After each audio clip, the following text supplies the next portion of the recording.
Good morning और friends, आप सभी का हमारे यूट्यूब चैनल कंपटीशन क्लासेस में हार्दिक स्वागत है। मैं सुहेल चौधरी आपको पढ़ा रहा हूँ भारत का संविधान और संविधान के हम भागों को पढ़ रहे हैं। संविधान के हमने 9 भाग पढ़ लिए हैं और हम इससे आगे के भागों की अब बात करने वाले हैं। तो मुझे उम्मीद है कि जो मैंने आपको पहले पढ़ाए हैं जितने भी भाग वो सब आपने पढ़ लिए होंगे। हमने 3 वीडियो ऑलरेडी बना चुके हैं हम भागों को लेकर, तो अब ये हमारी चौथी वीडियो है। तो जिन लोगों ने वो वीडियो नहीं देखी है वो उसको देख लेंगे। और हम जो बात कर रहे हैं आज भाग 10 की बात हम करने वाले हैं। संविधान के भागों की बात कर रहे हैं हम और ये संविधान का पार्ट 10 है जिसमें अनुसूचित और जनजातीय क्षेत्रों की बात हो रही है, शेड्यूल जाति की बात हो रही है। ये कहना चाह रहे हैं कि अनुसूचित जो जातियां हैं, जो जनजाति क्षेत्र हैं, जो आदिवासी लोग हैं, जो शहर से टच नहीं है, जो गांव से बाहर रहते हैं या पहाड़ी इलाकों में रहते हैं या जंगलों में रहते हैं, जो आदिवासी हैं, उनका विकास नहीं हो पाता है। तो उनका विकास होने के लिए हमने उनको कुछ सुविधाएं ज़्यादा दी हैं। कहने का मतलब ये है कि अनुसूचित और जनजाति क्षेत्र से संबंधित जितनी बातें होंगी वो आर्टिकल 244 अनुच्छेद 244 से लेकर 244 ए तक बात कही जाएंगी। कहने का मतलब ये है कि अनुसूचित जनजाति को लेकर बात कही गई है वो संविधान के भाग 10 में कही गई है। और आर्टिकल की अगर बात की जाए तो 244 से लेकर 244 ए तक बात कही गई है। क्लियर है यहाँ तक? कहने का मतलब ये है कि एक आर्टिकल मान लीजिए ये हो गया 244, इसमें कुछ लिख दिया, एक इसके नीचे 244 ए बना दिया। क्लियर है बात? इसमें लिख दिया जो लिखना है उनको। तो ऐसे करके 2 आर्टिकल है हमारे पास। आर्टिकल एक ही है, 244 से लेकर 244 ए तक है। तो 2 आर्टिकलों को हमने बना दिया है। इसमें जो भी बात लिखी हुई है अनुसूचित जनजातियों के लिए और जनजातीय क्षेत्रों के लिए, जो जिस इलाके से वो आते हैं, जो आदिवासी, जिसमें हम कुछ इंपॉर्टेंट अगर राज्यों की बात मैं करूं तो मेघालय है, त्रिपुरा है, नागालैंड है, इनको कुछ विशेष सुविधाएं हमने दी हैं। विशेष सुविधाएं इसलिए भी दी हैं कि आप समझिए कि उत्तर भारत के जो लोग हैं ये तो एक तरह से इंडिया के मतलब वो भी इंडिया के ही हैं, लेकिन इनका और उनके व्यवहार में ज़मीन आसमान का अंतर है। नागालैंड के लोगों को कहीं कहीं कहते हैं कि ये चाइनीज़ हैं, है ना, ये ऐसे हैं वैसे हैं, मतलब उनको उतना दर्जा नहीं दिया जाता है। इंडिया के जो उत्तर भारत के जो राज्य हैं, मैं बात करूं उत्तर प्रदेश है, राजस्थान है, मध्य प्रदेश है, उत्तराखंड है, हिमाचल प्रदेश है, इन राज्यों के लोग विकसित हैं कंपेयर टू इन राज्यों की अपेक्षा में। बात समझ में आ रही है? तो इन राज्यों को या कुछ और विशेष राज्य हैं जिनको हमने विशेष दर्जा दिए हैं। अनुसूचित जाति के जो लोग हैं, जो जिनको पहले छुआछूत के थ्रू दबाया गया है ना, और उनके संग जो है मतलब सही व्यवहार नहीं रखा, तो हमने उनको कुछ एक्स्ट्रा दर्जे दिए जिससे कि ये जो जल्दी से उभर कर ऊपर आए और ये अपनी पोस्ट समझ जाएंगे या इनको अच्छी पोस्ट मिल जाएंगी, नौकरी मिल जाएंगी, तो शायद ये आगे समझने लगें। आइए भाग 11 देखते हैं हम। संविधान का पार्ट 11 है। ये कह रहा है संघ और राज्यों के संबंध। संघ मतलब केंद्र सरकार जो है, जो अभी हाल ही में काम कर रही है गवर्नमेंट, बीजेपी गवर्नमेंट जो केंद्र में काम कर रही है, सेंट्रल में जो काम कर रही है, जो स्टेट की गवर्नमेंट है, उनके बीच में आपस के संबंध। जैसे संबंध की अगर चलो मैं बता दूं, संबंध आर्टिकल 245 से लेकर 263 तक है। क्या संबंध होंगे? जैसे कानून व्यवस्था, प्रशासनिक व्यवस्था। बात समझ में आ रही है? प्रशासनिक व्यवस्था क्या लग गया ये?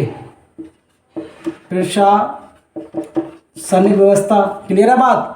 और जैसे वित्त संबंधित कोई भी बात है तो हम कह सकते हैं कि संविधान के भाग 11 आपसे कह रहा है कि संघ और राज्यों के संबंध कैसे होंगे, या उनके जो संबंध हैं उन संबंधों में जो बात कही गई है वो आर्टिकल 245 से लेकर 263 तक कही गई है। जैसे कानून संबंधी कोई बात करनी है, या प्रशासन के संबंधित कोई बात करनी है, या वित्त संबंधित कोई बात करनी है, तो वो संविधान के भाग 11 में मिलेगी। आर्टिकल अनुच्छेद 245 से लेकर 263 तक आपको मिलेगी। मुझे उम्मीद है कि ये आपको समझ में आ जा रहे होंगे। बस कभी कभी ये पूछ लिया जाता है कि बताइए संविधान के भाग 11 में किससे संबंधित वाक्य है। 4 ऑप्शन होंगे। एक ऑप्शन होगा संघ और राज्यों संबंधित, ऑप्शन बी होगा अनुसूचित जाति संबंधित, ऑप्शन सी होगा वित्त या संविदा से संबंधित, और ऑप्शन डी होगा भारत के राज्य क्षेत्र से संबंधित। तो आप इस पे आराम से टिक कर सकते हैं कि ये जो बात कही गई है भाग 11 में संघ और राज्यों के संबंध की बात कही गई है। अगर आर्टिकल की पूछ रहे तो 245 से लेकर 263 आर्टिकल तक की बात कही गई है। मुझे उम्मीद है कि ये आपके समझ में आराम से आ जाएगा, इसमें समझने के लिए इतना कुछ टफ है भी नहीं। आइए भाग अब हम 12 को देख लेते हैं। हमने 10 देख लिया, 11 देख लिया, अब हम भाग 12 की करते हैं। तो भाग 12 क्या कह रही है, ये भाग 12 क्या कह रहा है, संविधान का जो भाग 12 है उसमें किन चीज़ों को लेकर बात कही गई है। तो उसमें एक सबसे बड़ी बात है संविदा, वित्त, संपत्ति। संविदा मतलब कॉन्ट्रैक्ट, वित्त मतलब फाइनेंस, संपत्ति मतलब प्रॉपर्टी। संविदा पे कोई काम करना चाहता है, संविदा पे हम काम कराते हैं। हमने देखा ये वाली वैकेंसी संविदा पे चल रही है, वो संविदा पे चल रही है, कॉन्ट्रैक्ट बेस्ड काम हो रहा है। तो वो बात किस में कही गई है, भाग 12 में कही गई है। संपत्ति प्रॉपर्टी, कोई सरकारी प्रॉपर्टी है, किसी को दे दी गई लीज पर या सेल कर दी गई, किस तरीके से उसको जो किराए पे रेंट पे दिया जाएगा या सेल किया जाएगा, वो सारी बातें जो हैं संविधान के भाग 12 में लिखी हुई हैं। और इसके आर्टिकल हैं, इसके अनुच्छेद हैं 264 से लेकर 300A तक।